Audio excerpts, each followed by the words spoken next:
Hayatınız boyu verdiğiniz en büyük kararları hatırlayın. Aldığınız o evi, seçtiğiniz peşəni, hətta yanınızdaki insanı. İndi isə acı həqiqətlə üzləşin. O kararların heç birini siz verməmisiniz.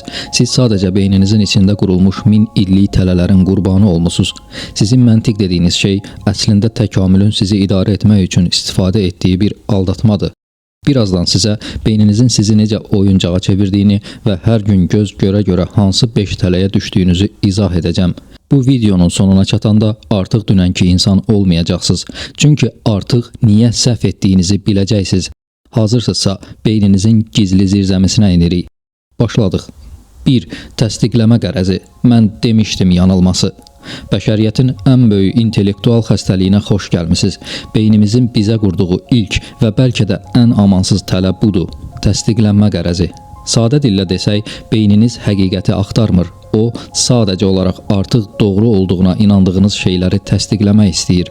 Biz dünyanı obyektiv bir kamera linzasından görmürük. Biz dünyanı öz qorxularımız, istəklərimiz və ön mühakimələrimizlə rənglənmiş eynəklərlə görürük. Həyatınızdan bir nümunə düşünün. Sosial mediada bir xəbər başlığı görürsüz.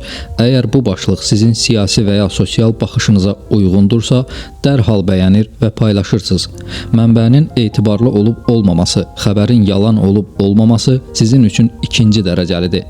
Əsas odur ki, sizin mən belə düşünürdüm hissinizi qidalandırır. Bəs əgər eyni xəbər sizin baxışınıza ziddirsə, onda beyniniz dərhal müdafiəyə keçir. Bu yalandır, mənbə etibarsızdır, bu propagandadır deyirsiniz. Siz sübutları analiz etmirsiniz, siz inancınızı qorumaq üçün qalxan qaldırırsınız. Bu fenomen tək sosial mediada yox, hər yerdədir. Münasibətlərdə partnyorunuzun sizi sevmədiyinə inanırsınızsa, onun hər kiçik laqeydliyini, məsələn, mesaja gec cavab verməsini bu inancın sübutu kimi qəbul edəcəksiniz. Amma onun minlərlə qayğıkeş hərəkətini görməzdən gələcəksiniz. Beyniniz məlumatları filtrdən keçirir. İnanca uyğun olanlar qalır, uyğun olmayanlar atılır. Niyə belədir? Çünki beynimiz enerji qənaətinə proqramlaşdırılıb. Yeni inancımıza zidd bir məlumatı qəbul etmək və dünya görüşümüzü yenidən qurmaq çox böyük enerji tələb edir. Köhnə biliklərlə yaşamaq isə asandır. Böyük filosof Francis Bacon hələ 17-ci əsrdə bu barədə belə yazırdı. İnsan zəkası bir dəfə bir fikri qəbul etdisə, hər şeyi o fikri təsdiqləməyə və onunla uyğunlaşdırmağa məcbur edir. Cəmi bir saniyə dayanın və düşünün. Axırıncı dəfə nə vaxt bir mövzuda fundamental inancınızı dəyişmisiniz? Axırıncı dəfə nə vaxt sidqi ürəkdən qarşı tərəfi dinləyib, bəlkə də mən səhv edirəm, sən haqlısan demisiniz? Əgər cavab tapa bilmirsinizsə, deməli tələdəsiz. Mən demişdim. Demək, anlıq zövq verə bilər, amma həqiqətə gedən yolu bağlayır. Çünki əsl zəka öz səhvlərini tanıya bilən zəkadır. 2. Batmış xərclər yanılması, geri dönə bilməmək həbsxanası. İndi isə gəlin özümüzü aldatmağımızın ən mahiyyətli üsulundan danışaq. Batmış xərclər yanılması. Heç maraqsız bir filmə bilet alıb ilk 20 dəqiqədə darıxdığınız halda sırf pulu ödənilib deyə sona qədər oturduğunuz olubmu? Və ya artıq bitmiş, sizi tükəndirən, gələcəyi olmayan bir münasibəti sırf neçə ilimiz gedib deyə sürüm-sürüm süründüyünüz olubmu? Əgər cavabınız bəlidirsə, təbrik edirəm. Siz beyninizin keçmişə olan kör asıllığının qurbanısınız. Keçmişdə xərclədiyiniz pul, zaman və ya duyğu artıq geri qayıtmayacaq. Onlar batmış xərclərdir. Qərar verərkən onları hesaba qatmaq yanğına benzinlə getməkdir. Amma beynimiz itkini qəbul etməkdən qorxur. Biz itirməyi o qədər sevmirik ki, daha çox itirmək bahasına olsa da köhnə səhvimizdən əl çəkmirik. Psixologiyada buna itkidən qaçma deyilir. Tədqiqatlar göstərir ki, 100 manat itirməyin verdiyi ağrı 100 manat qazanmağın verdiyi sevincdən 2 dəfə daha güclüdür. Məhz bu ağrıdan qaçmaq üçün beyniniz sizə pıçıldayır. Biraz da döz, bəlkə düzəldi, onsuz da bu qədər əziyyət çəkmisən. Amma həqiqət budur. Səhv qatarda olduğunuzu anlayanda ilk stansiyada düşmək ən xeyirli qərardır. Çünki qatar getdikcə qayıtmalı olduğunuz yol daha da uzanır. Dünya şöhrətli iqtisadçı və Nobel mükafatçısı Daniel Kahneman bu barədə xəbərdarlıq edir. İnsanlar əllərində olanı qorumaq üçün qazanacaqları daha böyük fürsətləri qurban verirlər. Bir anlıq dayanın. Hazırda həyatınızda sırf təəssüf edirəm deyə davam etdirdiyiniz nə var? Oxuduğunuz mənasız ixtisas, işlədiyiniz, sevmədiyiniz iş, yoxsa artıq sizə heç nə qatmayan dostluqlar? Unutmayın, keçmişdə itirdiyiniz vaxtı geri gətirə bilməzsiniz, amma gələcəyinizi xilas edə bilərsiniz. Beyninizin sizə qurduğu bu keçmişə sadiqlik tələsindən çıxmağın tək yolu var. Bugün sıfırdan başlasaydınız, yenə eyni seçimi edərdinizmi? Əgər cavabınız xeyirdirsə, deməli o zirzəmidən çıxmağın və qapını arxadan bağlamağın vaxtı çatıb. Çünki həyat ölmüş bir atı qamçılamaq üçün çox qısadır. 3. Çərçivələmə effekti, paketləmə aldatması. Gəlin bir sınaq keçirək. Təsəvvür edin ki, ağır bir xəstəliyiniz var və həkim sizə 2 seçim təqdim edir. Birinci seçim, əməliyyatda sağ qalma şansınız 90%-dir. İkinci seçim, bu əməliyyatda ölüm riskiniz 10%-dir. Hansını seçərdiniz? Riyazi olaraq hər iki cümlə eyni həqiqəti ifadə edir. Amma beynimiz birinci seçimi həyat, ikinci seçimi isə ölüm kimi kodlaşdırır. Budur çərçivələmə effekti. Bizə nə deyildiyi deyil, necə deyildiyi hər şeyi dəyişir. Beynimiz tənbəldir. O məlumatın dərinliyinə enib analiz etməyə əvəzinə onun hansı çərçivədə təqdim olunduğuna baxır. Əgər məlumat qazanc çərçivəsindədirsə, məsələn 90% uğur, biz riskdən qaçırıq. Əgər məlumat itki çərçivəsindədirsə, məsələn 10% uğursuzluq, biz dərhal emosional müdafiəyə keçirik. Bu tələ hər gün cibinizə və beyninizə hücum edir. Marketə gedirsiniz, qatıq qabının üzərində iri hərflərlə 95% yağsız yazılıb. Beyniniz dərhal sağlamlıq düyməsini sıxır. Halbuki eyni qabın üzərində 5% təmiz yağ yazılsaydı, bəlkə də onu rəfə geri qoyardınız. Eyni məhsul, eyni yağ, amma fərqli çərçivə. Siyasətçilər bu texnikanı sənət səviyyəsinə qaldırıblar. Onlar heç vaxt vergiləri artıracağıq demirlər. Bunun əvəzinə ictimai xidmətlərə investisiyanı gücləndirəcəyik deyirlər. Çərçivə dəyişir və acı həqiqət şirin bir vədə çevrilir. Nobel mükafatçısı Amos Tversky və Daniel Kahnemanın sübut etdiyi kimi, insanlar seçimlərini variantların özünə görə deyil, onların təsvir edilmə formasına görə edirlər. Bəs bu tələdən necə qaçmaq olar? Çox sadə, amma bir o qədər də çətin bir üsulla. Məlumatı tərsinə çevirin. Sizə 80% uğurlu bir investisiya təklif olunanda özünüzə sual verin. Mən 20% ehtimalla bütün pulumu itirməyə hazırammı? Çərçivəni dəyişəndə mənzərənin rəngi də dəyişir. Sizə təqdim olunan parlaq paketlərə aldanmayın.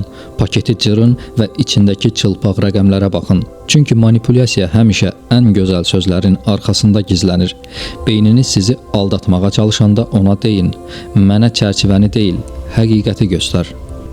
4. Əlçatanlıq hevristikası, yaddaşın aldatması. Gəlin dürüst olaq. Hansından daha çox qorxursunuz? Təyyarə qəzasından, yoxsa şəkərli diabetdən, köpək balığı hücumundan, yoxsa yıxılıb zədələnməkdən? Əgər cavabınız təyyarə və ya köpək balığıdırsa, təbrik edirəm. Siz əlçatanlıq hevristikası tələsinə düşmüsünüz.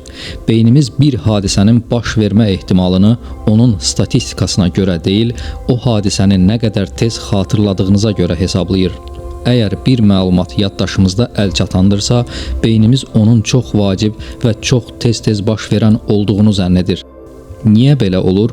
Çünki beyin qənaət edir. Bir hadisə haqqında dəhşətli xəbərlər oxuyanda, dramatik kadrlar görəndə o hadisə yaddaşımızda parlaq iz qoyur. Bir ay əvvəl baş vermiş bir təyyarə qəzasını hamı xatırlayır, amma hər gün ürək xəstəliyindən ölən minlərlə insan haqqında xəbər verilmir. Nəticə, siz təyyarəyə minəndə həyəcanlanırsınız, amma hər gün zərərli qidalar yeyəndə narahat olmursunuz. Halbuki statistika tam əksini deyir. İş orasındadır ki, bu tələ təkcə qorxularımızda deyil, uğurlarımızda da işləyir. Biz məktəbi atan milyarderlər haqqında hekayələri çox eşidirik. Bill Gates, Mark Zuckerberg. Beynimiz dərhal bu nümunələri ön plana çıxarır və bizə deyir: bax, məktəbi atmaq uğurun sirridir. Amma beynimiz məktəbi atıb uğursuz olan milyonlarla insanın hekayəsini əlçatan olmadığı üçün silib atır. Biz buna sağ qalanların qərəzi deyirik. Nobel mükafatçısı Robert Shiller bu barədə xəbərdarlıq edir. İnsanlar iqtisadiyyatı rəqəmlərlə deyil, eşitdikləri dramatik hekayələrlə idarə edirlər. Medianın və reklamların ən güclü silahı budur. Onlar sizə həqiqəti deyil, ən yadda qalan görüntünü təqdim edirlər. Siz də dünyanı o dar pəncərədən görməyə başlayırsınız. Bu tələdən qurtulmaq üçün özünüzə bir sual verin. Mən bu hadisənin baş verməsindən mi qorxuram, yoxsa sadəcə onun haqqında çox xəbər oxumuşam? Unutmayın, ən səs-küylü məlumat həmişə ən doğru məlumat deyil. Həqiqət çox vaxt səssizdir, statistikadır, görünməyən tərəfdir. Beyninizin sizə təqdim etdiyi hazır yaddaş kartlarına inanmayın. O kartları dəyişin və rəqəmlərin dilində danışmağı öyrənin. Çünki qorxu məlumatsızlığın ən böyük müttəfiqidir. 5. Dunning-Kruger effekti, cahillik cəsarəti.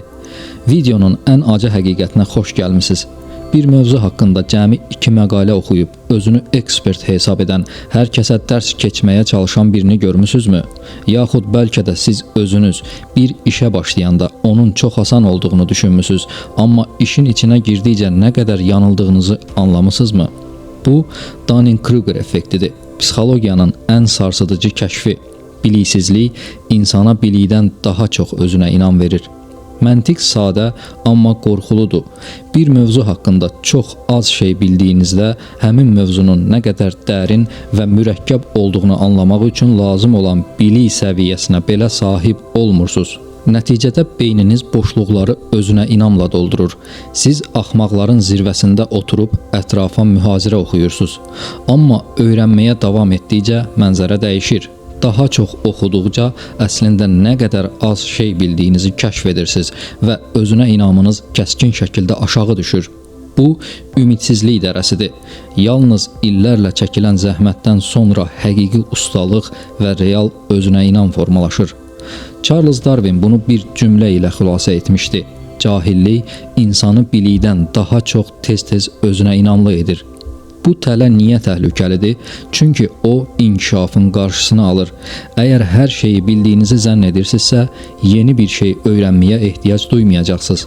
Siyasətdən futbola, dindən kosmosa qədər hər mövzuda mütləq fikri olan insanlar əslində beyninin bu qısa qapanmasına əsir düşənlərdir. Bəs bu tələdən necə qaçmalı?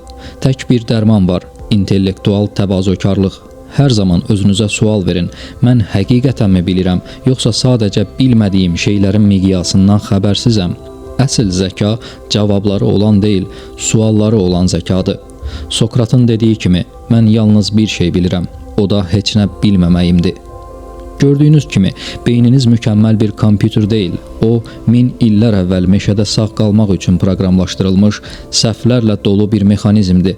Amma bu tələləri tanımaq, onlardan xilas olmağın ilk addımıdır. Bugündən etibarən bir qərar verərkən dayanın, özünüzə sual verin: bu mənim qərarımdır, yoxsa beynimin mənə qurduğu tələ? Unutmayın, həqiqət rahatlıq zonanızda deyil, o zirzəminin qaranlıq künclərində gizlənib. Onu tapmaq isə sizin əlinizdədir. İzlədiyiniz üçün təşəkkürlər.